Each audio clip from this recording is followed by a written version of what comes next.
Assalaamu calaykum asxaabteyda meel kastoo aad joogtiin kusoo dhawaada janalka Umu Axlaam Channel. Asxaabteyda meel kastoo aad joogtiin dhammaantiin waan idin salaamay. Maasha Allah.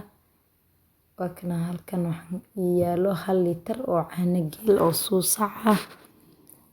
Caanaha geela waxaan u labaayo waxa waaye kuskus ayuu ka yeelanayaa maadaama aan dabka saari rabo wax baqbaq camal ayuu ka noqonayaa.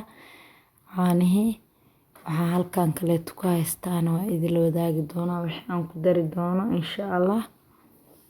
Caanaha horta marka hore soo labka baabi'i kuskuska suusac waaye dhanaan ah. Halkan waxaan ku haystaa sokor. Sokorteeda waa mareerey. Waxaan isla tagnay jikadii waa kana asxaabteyda. Caanihi aan dabka soo saaray waa labeesan caanaha dabka saaray dabka u gaabineysa. Waxaan ku soo dareynaa 1 koob oo sokor ah.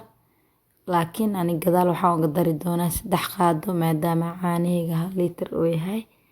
Waxaan rabaa macaan fiican inuu ii noqdo asxaabteyda oo dhadhankiisa aad iigu macaanaado. Haddii aadan macaanka saaid u jeclaan waa iska yaree kartaa 1 koob iyo 1 litir ayaa ka dhigi kartaa. Koley mar waliba wax ku xisaabtamaysa caanaha haysatid. Caana garoor ha ahaado ama dhaay ha ahaado ama caana booro budo ha ahaado midka haysatid ayaa ka sameyn kartaa wixii gurigaada yaalo. Waa macmacaan aad u fudud aan dhib badan lahayn insha Allah. Waa kana waxaan ku soo daray heel aan soo tumay. Aniga qolofkii wax kama shaqshaqin asxaabteyda. Waad iska bixinaysaa hadhow markii carafta lafta kaaga gasho. Saas ayaa u soo labeysaa waa ka tagi kartaa laakiin ha saarin wax dabool ah.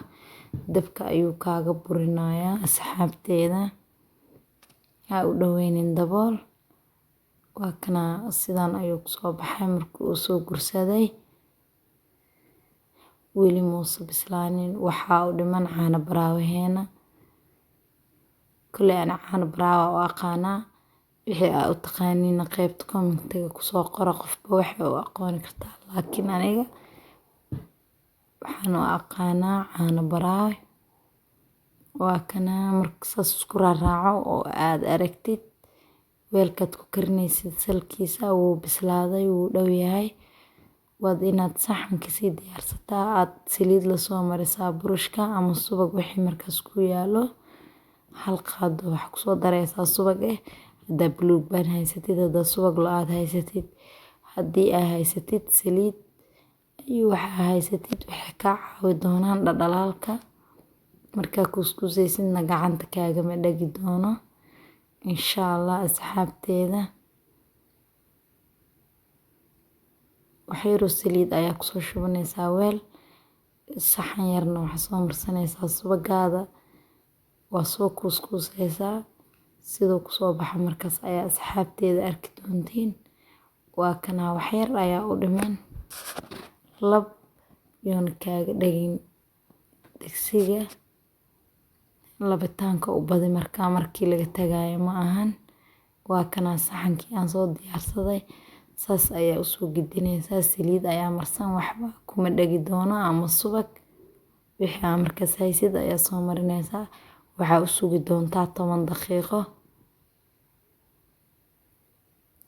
si uu kugu qaboobo.